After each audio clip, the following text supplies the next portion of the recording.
Olá, gente. Saudações, licença para chegar no seu território corpo, que essa comunicação se faça objetiva, direta. E aqui quem está falando é Quaraí Paiaiá, também conhecida como a Sol, né? E estou aqui pelo projeto importantíssimo, né, que é o projeto Reverbera, para a gente pensar sobre as ações educativas na implementação da Lei 10.639 de 2003 e 11.645 de 2008.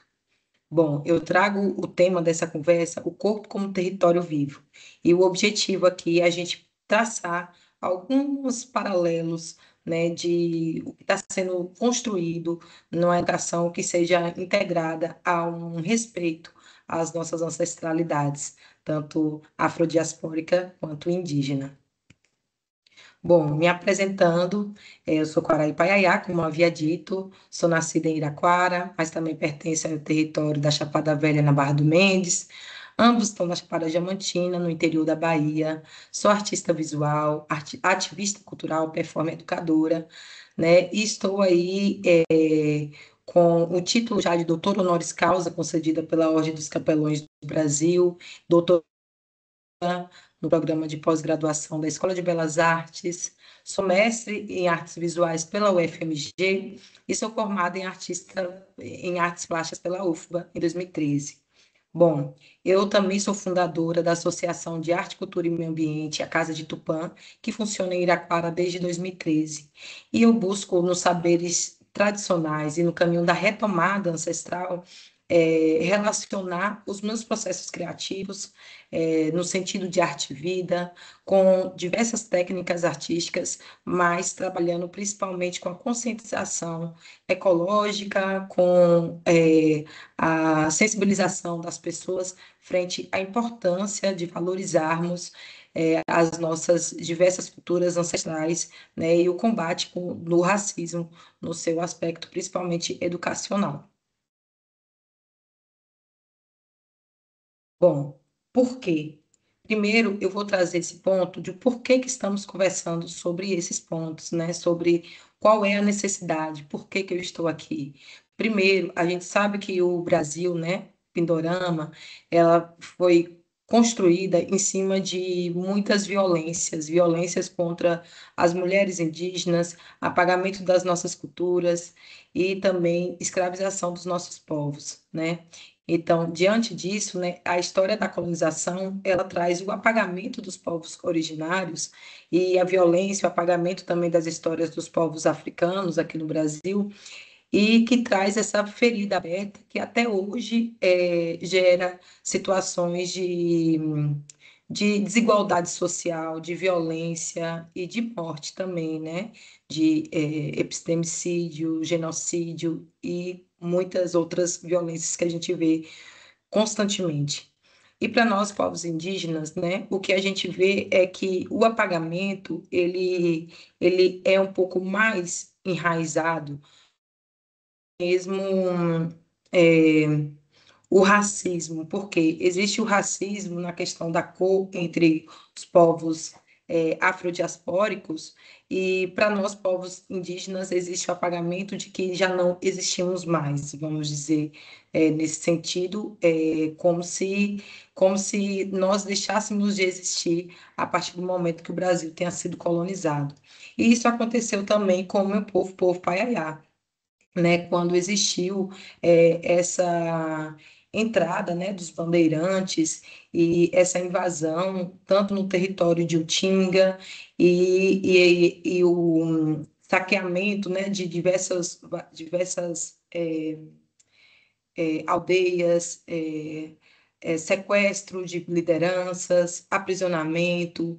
E aí a gente tem a história do cacique Sacambuaçu, né, que foi levado como prisioneiro para Salvador, e assim os colonizadores conseguiram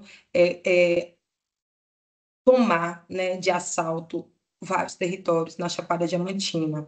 O povo Paiaiá, ele foi considerado extinto devido a esse processo. E como nós nos misturamos aí com as outras comunidades, com os outros povos, foi tido então como se não existisse. E aí assumimos então outros nomes nesse período, né? Então, assim como nós temos aí diversos nomes genéricos, como Silvas, como Souzas, que representam aí os feitores, né? Os donos de pessoas, também é, é, pessoas indígenas nesse contexto, para deixarem de ser indígenas e deixarem de sofrer as perseguições, os silenciamentos, acabaram silenciando as suas histórias e assumindo outros nomes, como, por exemplo, Gameleira. E o que que nós vamos tratar aqui, né? Primeiro, nós vamos focar na Lei 11.645 de 2008, porque essa lei ela foi sancionada nesse período justamente fazendo um adendo, né, fazendo uma alteração na Lei 10.639. Na Lei 11.645, torna-se obrigatório o ensino da história e cultura dos povos indígenas e afro-brasileiros.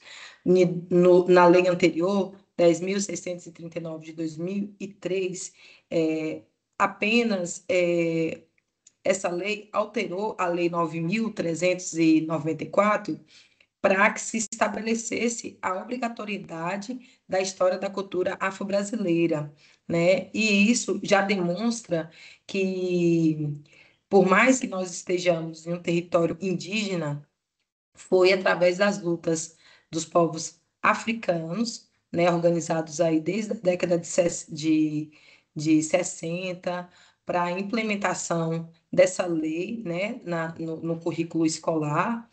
É, e depois disso, depois dessa implementação, é que foi se pensar, né? E aí a gente tem aí 5 anos depois a implementação da lei que também obriga, né?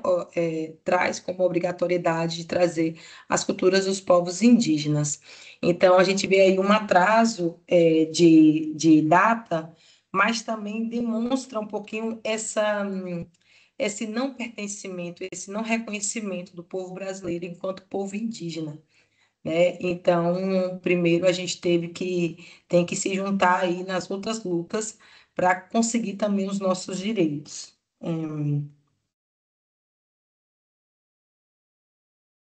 Essa mudança, né, na LDB, a LDB que foi instituída na Lei 9.394, ela traz questões fundamentais porque visa diminuir o racismo que é tão impregnado na nossa sociedade. Mas, até hoje, por mais que tenha sido instituído em 2003, isso quer dizer que são 22 anos, né? Até hoje, a gente tem um déficit desse, dessas diretrizes, desse conhecimento dentro do ensino, tanto público quanto privado, né? E aí a gente vê essa obrigatoriedade, principalmente nos ensinos fundamentais e médios, mas a gente sente uma falta dessa obrigatoriedade e de uma forma mais precisa também no ensino superior. Então, mesmo sendo obrigatório, a gente ainda vê que tem uma lacuna aí que precisa ser trabalhada, né? E o objetivo dessa conversa é justamente a gente trazer um pouco mais aí dessa lei que transforma, né, a educação a uma pauta que é tão urgente para todos nós que estamos aqui nesse território de Pindorama. Então, na Lei 11.645, a gente traz essa necessidade da história indígena. E o que mais acontece são professores que às vezes não trazem, não abordam esse tema por falta de conhecimento, falta de formação, por mais que exista já uma vasta quantidade de literaturas, referências de vídeos aí nas redes disponíveis para todos. Bom, o objetivo dessa formação, então, é sensibilizar para a aplicação efetiva dessas leis. Então, se você está aqui com a gente, é exatamente porque você também pode, através dessa conversa, abrir novas possibilidades de trabalhar com essa temática dentro da sala de aula. e estimulando assim práticas educativas antirracistas e anticoloniais. Porque quando a gente não tem uma visão de como trabalhar com essa educação antirracista, como trabalhar a cultura africana, afrodiaspórica e indígena, é justamente porque a gente está, né, as pessoas estão com a visão totalmente colonial, totalmente colonizada, então não consegue se enxergar também nesse processo enquanto pessoas descendentes, enquanto pessoas negras, pardas, mestiças, né? E aqui também eu vou buscar tratar de valorizar o corpo como território de escuta, memória e criação. A partir do corpo é que a gente vai desenvolver aqui uma metodologia de pensar sobre essa ancestralidade e como trabalhar dentro da educação. E o objetivo também é desenvolver metodologias baseadas no ciclo da natureza e no diálogo intergeracional, que aí também a gente vai ver mais para frente como que seria isso. Combater a folclorização das culturas afro-brasileiras e indígenas, porque quando a gente vê um pouquinho da nossa cultura dentro das escolas, geralmente é de uma forma bem folclorizada, ou seja, na utilização de cocares de papel, ou seja, em ações até racistas, que se perpetua dentro do espaço de educação, onde deveria ser o espaço de formação respeitosa. Então, essa formação ela visa colaborar na escola e na estrutura de identidades e saberes, né? Pois as leis ainda não estão plenamente efetivadas, é a necessidade de romper com esse olhar colonizado e pensar o corpo como território de afeto, luta e memória, promover o tempo circular e reconexão com os saberes ancestrais. É, aqui eu vou ser pautada em três princípios, né? Três conceitos, vamos dizer, mas vou utilizar como princípios básicos, né? Fazendo link com o que disse já o sociólogo Marco Cardoso, também nessa mesma formação, enquanto o princípio da ancestralidade, né? Que traz o legado de luta, cultura, valores éticos, sociais e que nos ensina a forma de lidar com o mundo, como devemos se relacionar com a natureza, com o próximo e com o sagrado. Aqui, nesse princípio da ancestralidade, é interessante a gente perceber que o que seria esse princípio de ancestralidade? Não seria somente que nós temos os nossos ancestrais, todos aqueles que já foram, mas aqueles que deixaram um legado. Por que que hoje nós conseguimos estar presentes nas universidades, trazendo essa pauta, implementando essa lei dentro da LDB? Justamente porque existiu quem veio antes e quem lutou. No princípio da ancestralidade, a gente não se esquece daquilo que nós fomos no corpo dos outros, né? Porque para nós, povos indígenas, nós geralmente vimos, né? A maioria dos povos somos diversos, então não posso falar por todos, mas geralmente nós percebemos um tempo não como um tempo linear, não como um tempo em que o meu corpo ele é só o meu corpo. Ele se faz desse outro corpo que já veio antes, que já lutou, que já construiu, né, uma base para que a gente exista e que a própria natureza exista. Então, nisso a gente vai ver um legado de luta, de cultura, a cultura que se mantém, por mais que existiu esse apagamento, né?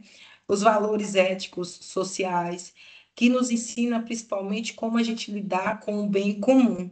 Por exemplo, né, a gente, em um sentido de comunidade, esse sentido ele não foi trazido de um ensinamento colonial, pelo contrário, esse sentido comunitário e que a gente vê enraizado nas nossas culturas ancestrais e no nosso ser brasileiro, em que a gente abraça, pelo menos deveríamos abraçar as diferenças, né, abraçar o outro também como nós, isso vem de um legado ancestral, né? E essa luta, né, a luta contra o epistemicídio cultural, ele se deu desde esse período, né, desse período ancestral, em que os nossos bisavós, bisavós, avós, mães, pais, que lutaram pela continuidade de um conhecimento que foi passado do mais velho para o mais novo, respeitando principalmente, né, esses ancestrais, como se respeita uma árvore antiga, né? Um baobá, como se respeita uma gameleira, como se respeita uma samaúma, que são o quê? Árvores que dá sombra, que dá fruto, que dá água, que concentra ali toda uma memória de anos, de décadas, de até mesmo centenárias, e que tem ali o seu conhecimento que passa para as mais jovens e para quem se comunica com esse ser. Então, o princípio de ancestralidade é a valorização desse conhecimento através dos nossos mais velhos e do respeito por tudo aquilo que já está aqui na Terra antes da nossa chegada.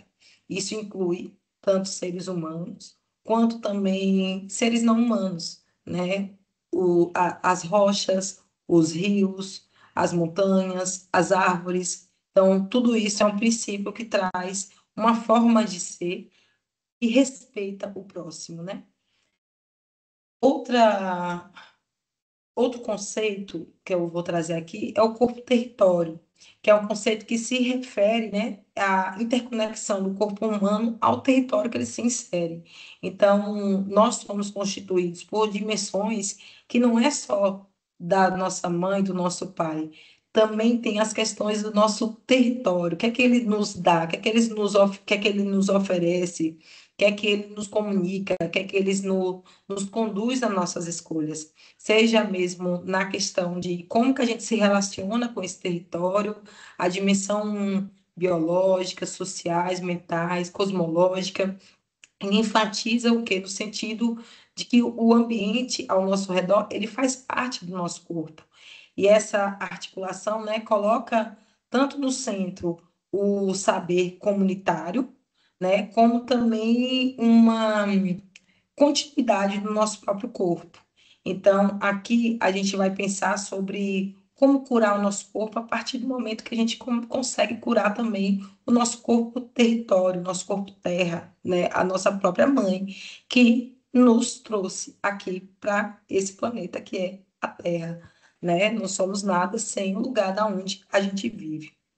E o outro conceito que eu vou trabalhar aqui com vocês, né, que eu vou abordar, é o futuro ancestral, que é um conceito trazido aí pelo Ailton Krenak, né, um importante filósofo, teórico, escritor daqui do Brasil, e que significa da gente perceber, né, o tempo não como uma linearidade racional, lógica, mas sim perceber como que o futuro ele está impregnado do passado e do presente, como que a gente pode construir esse futuro nesse momento agora. E como que nesse momento também a gente influencia o tempo passado. Porque a partir do momento que eu evidencio, valorizo e trago saberes ancestrais, trago as memórias daqueles que já foram, eu não deixo eles morrer.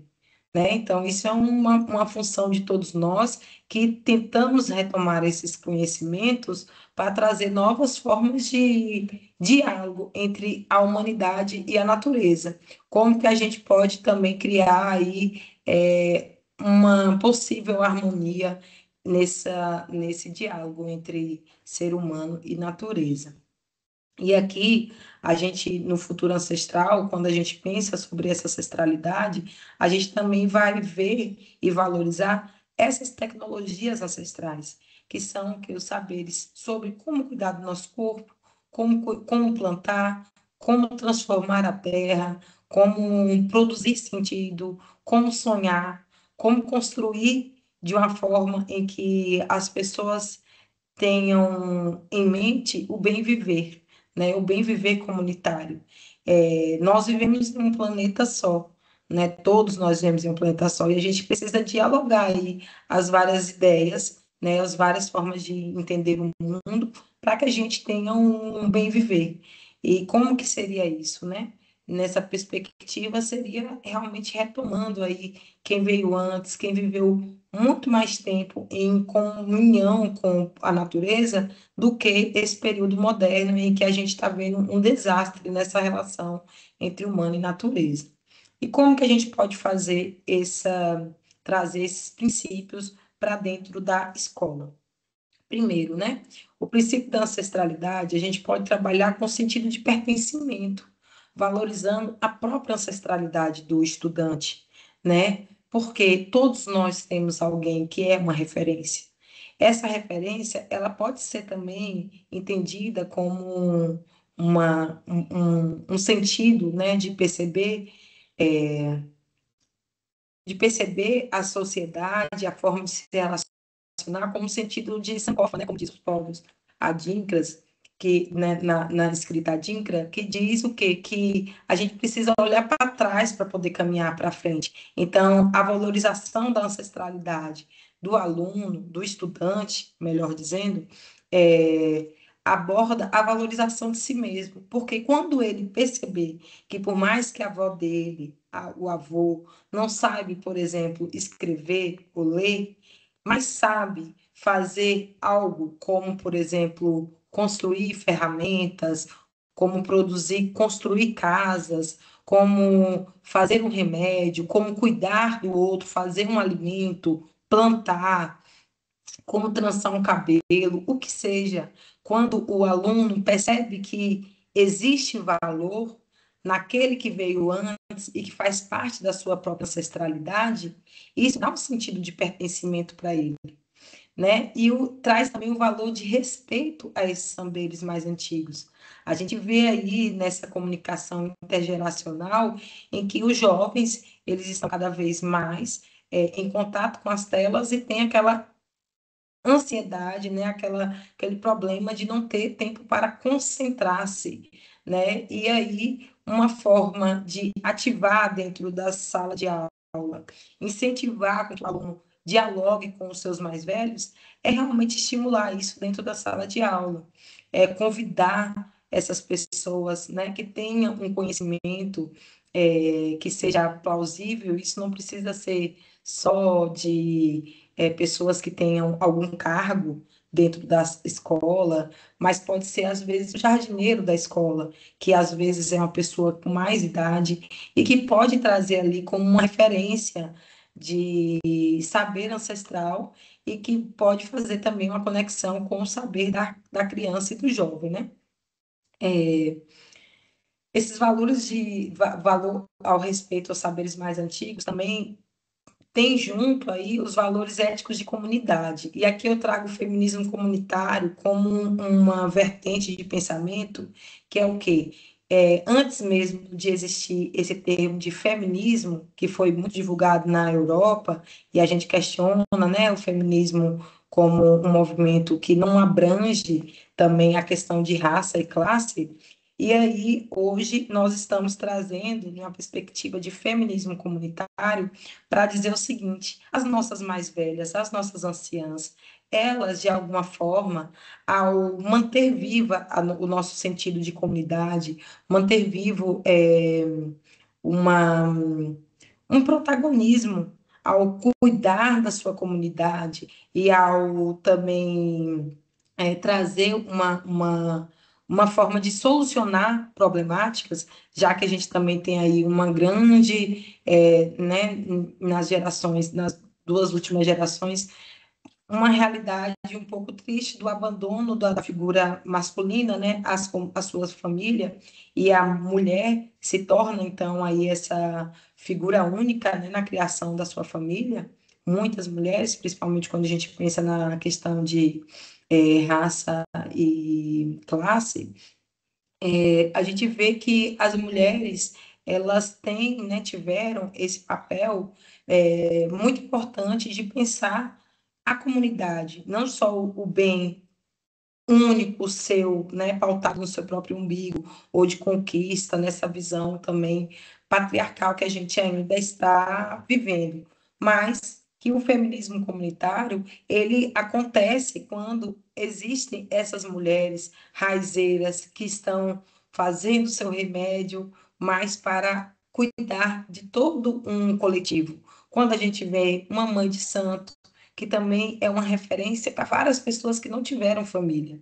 E aí a gente pode multiplicar esses exemplos para várias mulheres que dentro da comunidade exercem esse papel de liderança, que exercem esse papel do cuidado, que exercem esse papel do empoderamento, mesmo que esse empoderamento e essa liderança tenha sido forçado a acontecer, né, por uma questão de violência, por uma questão de epistemicídio e etc.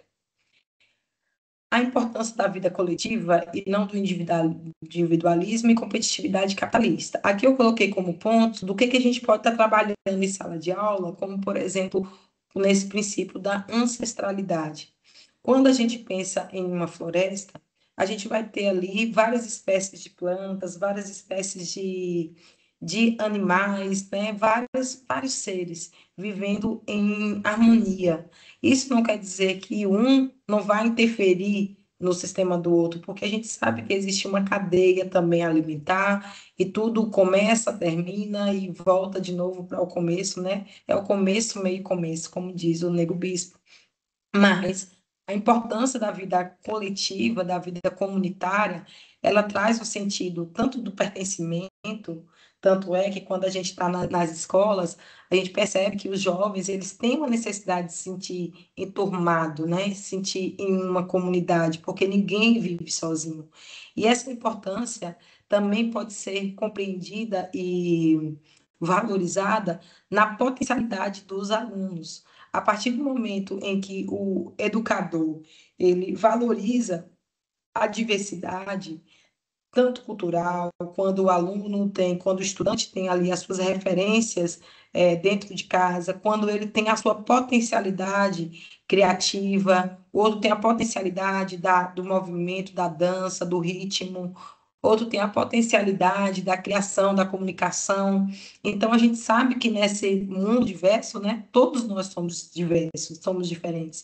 Então, trazer esse sentido de que nenhuma comunidade, ninguém vive sozinho, e sim cada um precisa do outro, é também pensar que em uma sala de aula a gente precisa de um com o outro e valorizando essas individualidades, a gente consegue, então, é, incentivar uma visão não pautada em quem vai tirar uma nota maior, na competitividade de quem vai ser o aluno de destaque, mas sim, por exemplo, em quem pode auxiliar um que tenha uma certa dificuldade na escrita, mas que tenha aí uma facilidade na dança.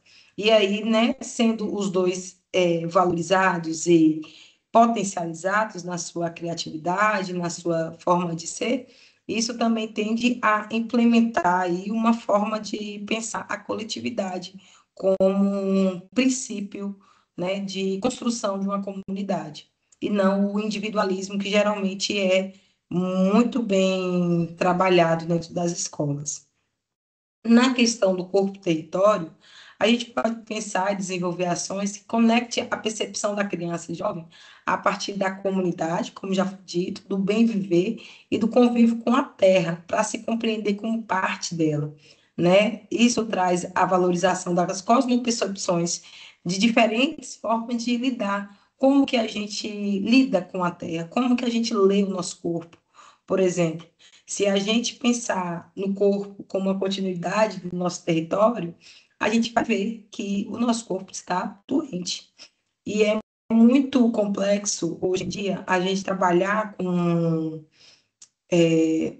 peso de que nós estamos vivendo em um mundo no seu final, né? Um mundo no sentido da humanidade, né? Porque o mundo continua, mas a humanidade se colapsando e jogar para o estudante essa bomba na mão deles, né? De que eles são o futuro dessa humanidade. E, ao mesmo tempo, apresentar para eles uma única forma de ser, uma única forma de lidar com a terra, que é esse sistema capitalista. Então, o jovem ele tem cada vez mais se distanciado da essência mesmo da natureza e se utilizado das tecnologias para entrar em um sistema que está realmente acabando com o nosso corpo terra. E quando se acaba com a terra, a gente não vai ter mais outra terra para ir, né? Quando a gente acaba com a montanha, como é o caso das mineradoras, a gente não vai ter como restituir aquela montanha, aqueles rios e tudo que aquela extração depredatória causou, né? Então, quando a gente percebe que o nosso corpo ele está doente, nós temos que incentivar, no sentido de educação, para trabalhar com conhecimento indígena, primeiro referenciar. Referenciar da onde que vem um conhecimento, né? De qual povo que você está tratando. Como que esse povo lida com tal território? Se a gente está no Cerrado, vamos buscar o povo do Cerrado. Vamos ver como é que esse povo do Cerrado lida com aquele território, como que ele cuida do rio, como que esse povo planta. E assim também trazer essas experiências para a sala de aula e, principalmente, colocar as crianças e os jovens na experiência do contato com a terra, porque não adianta a gente ficar numa sala de aula, todo mundo sentado em fila, olhando para uma pessoa que está ali falando sozinho, como eu estou falando aqui com vocês, mas aqui com uma possibilidade da gente dialogar aí a partir dessas ideias. O jovem, né, a criança, eles aprendem muito mais.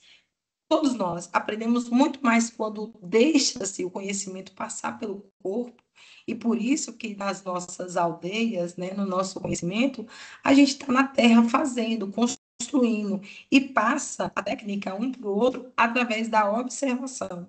Não precisa se falar, é só observar, você pegar o seu material, ver como é que se faz e fazer. Nesse momento que você estiver fazendo, você vai ver o que é que você tem dificuldade, como melhorar, e a partir da prática você vai avançando. Então, é justamente colocar a criança em contato com a natureza é necessário para elas entenderem que ela também faz parte dessa natureza, né? Porque tudo o que a gente vê, na verdade, é uma separação gigantesca entre as pessoas da cidade e as pessoas que não estão na cidade, esquecendo que a cidade ela é simplesmente uma ocupação desordenada de uma floresta. Então, ali era uma floresta. Todos os lugares em que são cidades hoje era uma floresta. Então, quando a gente pensa em pessoas que ocupam de uma forma que invadem, na verdade, né? A gente pode pensar isso, que a cidade é um espaço que invadiu a floresta. Então, se a gente for conectar com o nosso saber anterior à cidade, a gente sabe lidar, sim, com a floresta, porque foi justamente plantando, foi colhendo, foi cultivando a terra que nós chegamos até aqui.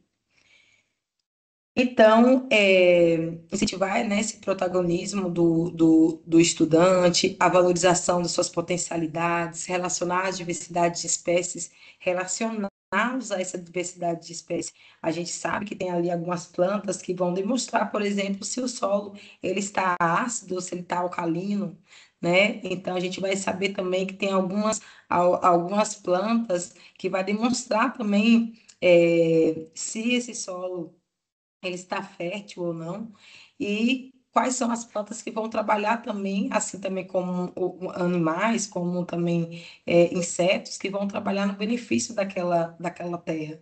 Então, são vários conhecimentos dentro de várias áreas, né, do conhecimento humano, que pode se relacionar diretamente com a prática com a terra. E pensando nesse território, quando a gente cura a terra, a gente cura também o nosso corpo. No conhecimento e no conceito do futuro ancestral, nós podemos pensar e evidenciar as tecnologias que nossos povos ancestrais trouxeram, porque existiu há um tempo atrás uma ideia de que as pessoas que vieram de África eram escravos, né, e que os indígenas eram selvagens. E essa ideia se perpetua, infelizmente, até hoje. Então, como romper com essa ideia? Primeiro, a gente tem que valorizar da onde que veio esses saberes desses povos, onde que estão esses saberes, como que eles conseguiram sobreviver durante milhares de anos na Terra, né? E como que essa identidade, essa cultura, esse local de pertencimento, ela traz uma identidade, uma forma de ser própria e que ajuda a gente a compreender como que a gente pode viver no futuro, né? Já que a gente está aí caminhando para um colapso mesmo. Aí, como exemplo, a gente pode falar, por exemplo, da floresta amazônica, que foi, em parte, plantada pelos povos indígenas, né, há milhares de anos. Então, a floresta amazônica, se ela está de pé hoje, se ela é pulmão do planeta Terra, ela foi plantada, ela foi produzida em contato com a humanidade. Isso mostra que não é correto afirmar que para se manter um espaço natural, não pode ter pessoa. Não, pode ter pessoa, só que essas pessoas, ela tem que saber como dialogar, como viver naquele lugar. E nada melhor de quem pode falar isso do que os povos indígenas, já que são os povos da terra, os povos que sobreviveram, né, durante milhares de anos nessa comunicação e desenvolvendo as tecnologias de separar as plantas boas das venenosas, tecnologias de saber quais plantas cuidar do seu corpo, do nosso corpo, quais plantas utilizar no período, por exemplo, gestacional, para o parto, para uma febre, para dor de cabeça.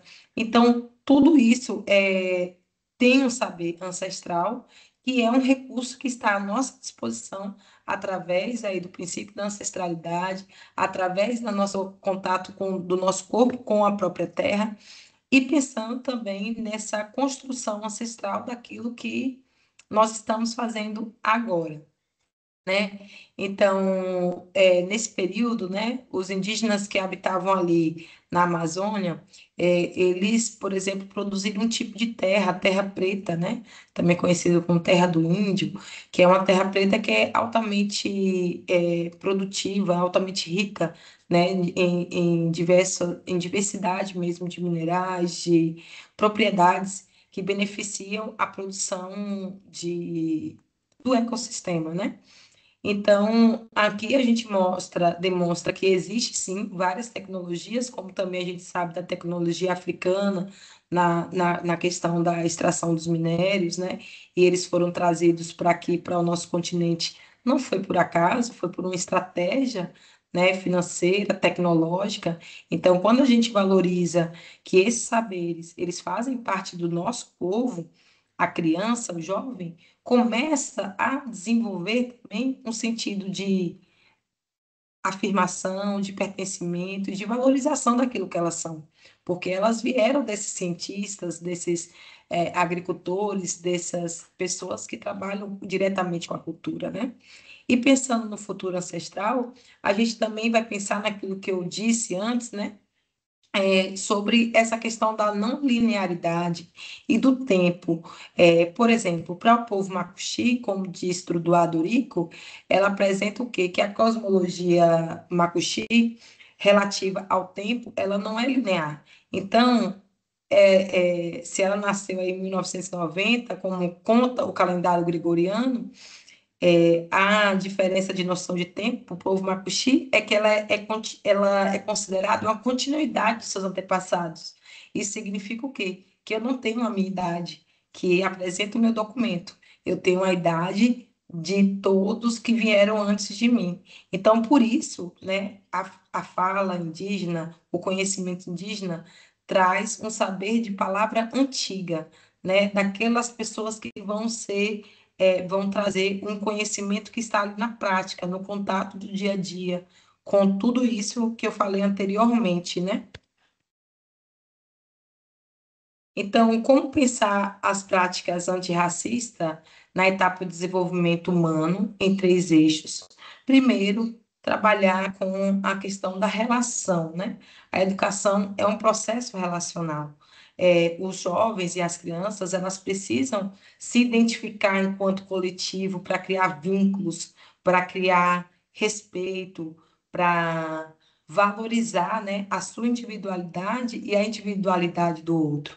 Então, se a gente pauta mais nos aspectos relacionais do que nas notas, no quantitativo, e sim identificar quais são as potencialidades e as dificuldades daquele jovem, com quem ele pode caminhar para poder trabalhar com a empatia, né? Quais são as crianças que podem dialogar, quais são as brincadeiras que podem incentivar essa relação de respeito. As práticas pedagógicas, né, que é importante também aos professores estarem sempre buscando essas práticas, né, pensando nas brincadeiras, por exemplo, africanas e indígenas, e fazendo uma referência. Não é simplesmente pensando, vamos brincar de cabo de guerra e não falar que isso é uma brincadeira indígena, vamos brincar de peteca e não falar que isso é um saber indígena, né? E isso traz também uma forma de apagamento. Então, ampliar o repertório cultural é fundamental para que as crianças vejam também que esses saberes estão no nosso dia a dia.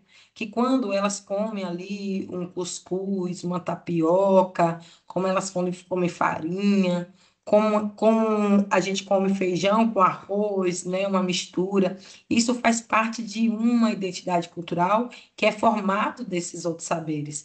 Então, se ela se identifica, se a gente incentiva o pertencimento dela nesses pequenos gestos do dia a dia, na nossa forma de ser, elas vão identificando também o potencial de quem elas são com aquilo que elas conhecem também e que elas sim também são pessoas que podem agregar um conhecimento na sala de aula, né? Elas não são só passivas de receber informação, elas são ativas para passar algo que elas podem compartilhar com todos.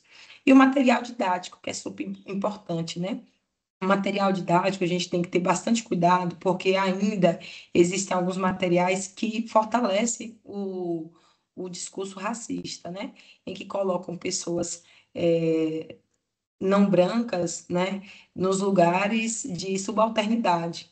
E colocam-se também, trata, né, a imagem da pessoa afro-brasileira, africana e indígena apenas em um período específico do ano, né, trata desse tema apenas nas datas comemorativas e ainda trazem formas de representar de totalmente estereotipada.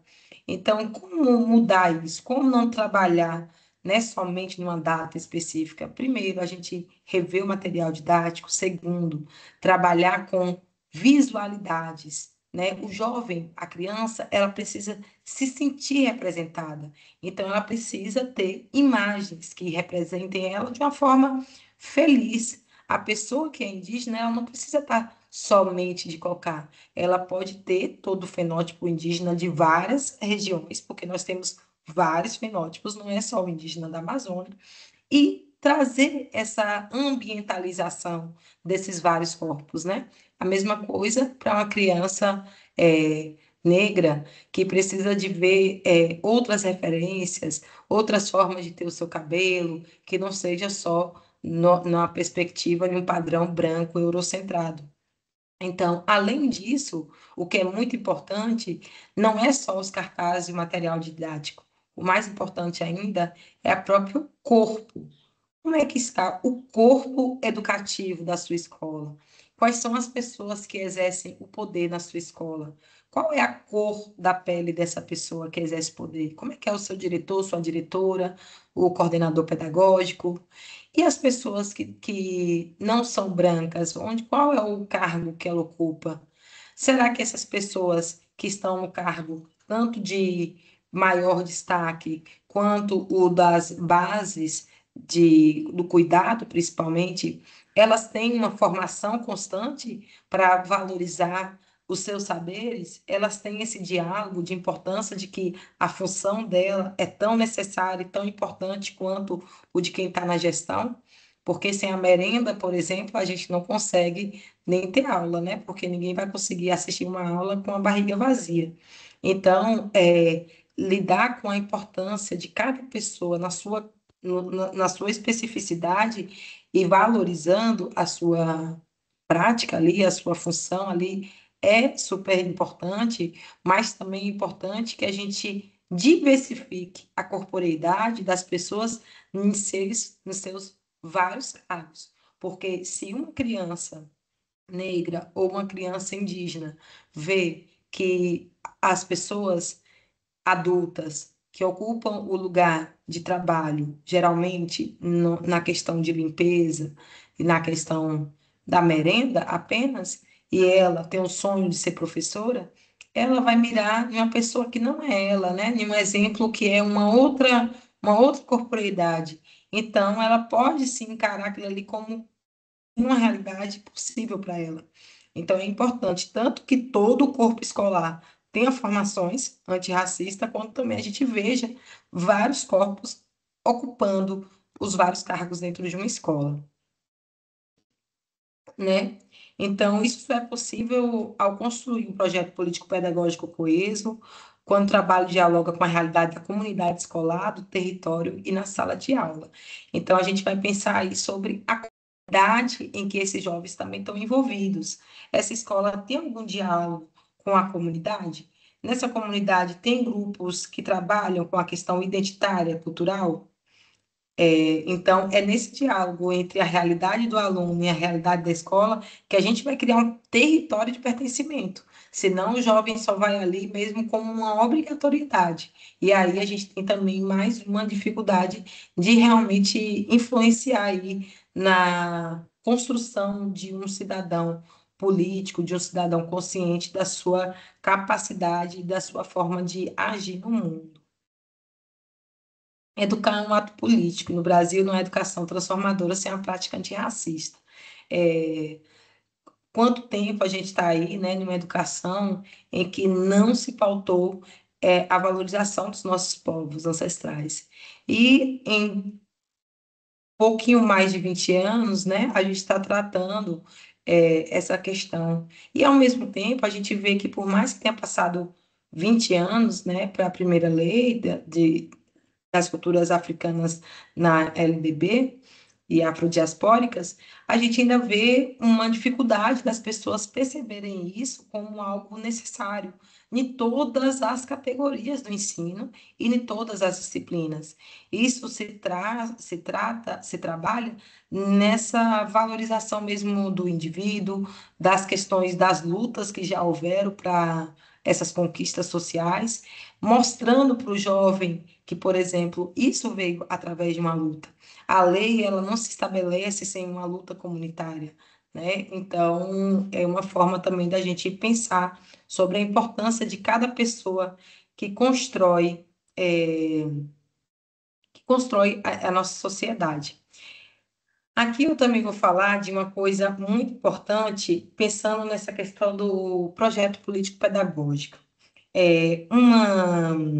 Uma pessoa, uma liderança comunitária chamada Tainá Rosa, do bairro Taquaril, em Belo Horizonte, uma vez me disse uma, uma frase que me marcou muito, né? Que é o seguinte, e eu acredito que isso pode ser também um norteador da gente pensar em como mudar um pouco o sentido que pode transformar a nossa sociedade. Ela falou: antes de existir o investimento financeiro em saúde, em educação e em qualquer outra coisa, deve-se existir a valorização e o investimento financeiro na cultura. A cultura é justamente a forma como a gente lidar com o meio, com o outro, como a gente se cuida. E quando a gente sabe da nossa cultura, da nossa identidade, a gente pode trabalhar, sim, com a saúde, por exemplo. Porque quando a gente sabe da nossa identidade, a gente tem mais autonomia, né? A gente constrói o sentido de pertencimento, de alto valor, desenvolve então aí uma capacidade de se ver e não entrar em uma depressão, que é uma das doenças que tem mais causado, atingido os nossos jovens, a depressão e a ansiedade. Então, através da cultura é que a gente valoriza as nossas identidades, né? A nossa forma de ser. Através da cultura também valoriza a educação. Porque muitas vezes eu, enquanto educadora de artes, por exemplo, eu vejo que os alunos têm uma facilidade muito maior em se dedicar para o conteúdo de artes e educação física, porque trabalham com algo que está ali, na cultura deles, e eles se identificam com aquilo. Quando a gente não vê a cultura como esse lugar potencial e esse lugar necessário de se investir, realmente vai ser difícil a gente construir um novo mundo possível. E triste de pensar que é justamente na escola em que a percepção do racismo se dá. É na escola em que muitas pessoas sofrem e afirmam ter vivido situações de violência, tanto dos seus colegas e até mesmo de funcionários, né?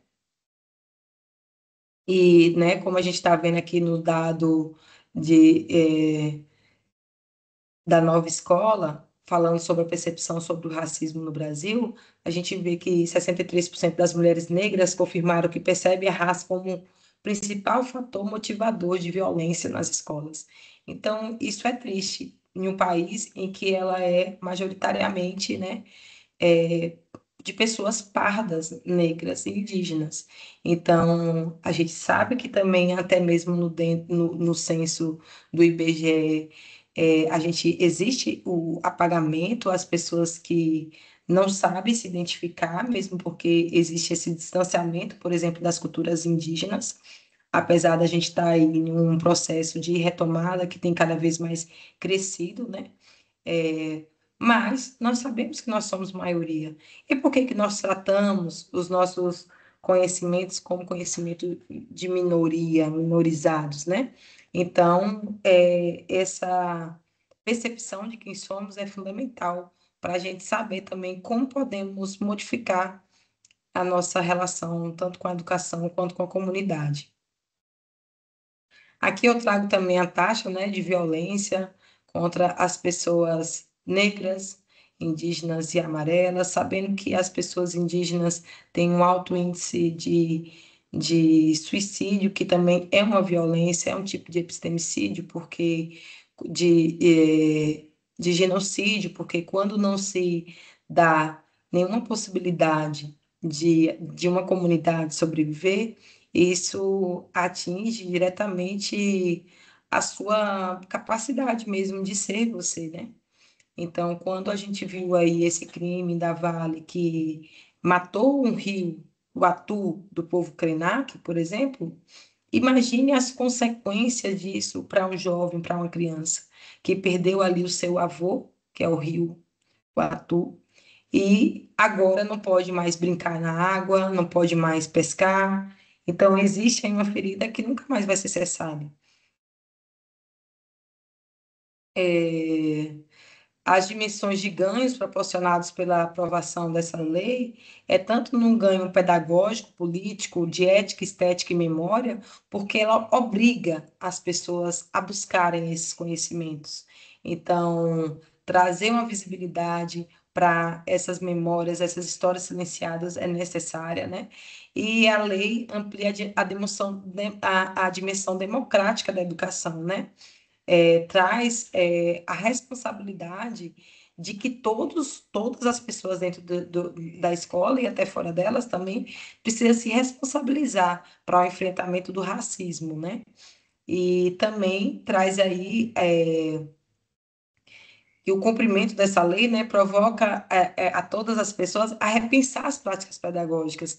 Tem muitos professores que são acomodados nas mesmas referências e agora elas estão sendo, de alguma forma, né, essas pessoas elas estão sendo cutucadas aí para poder pensar outras formas, outras referências, outras temáticas, né, que não seja somente uma visão colonial, uma visão mono, monocultural, né? A gente precisa da,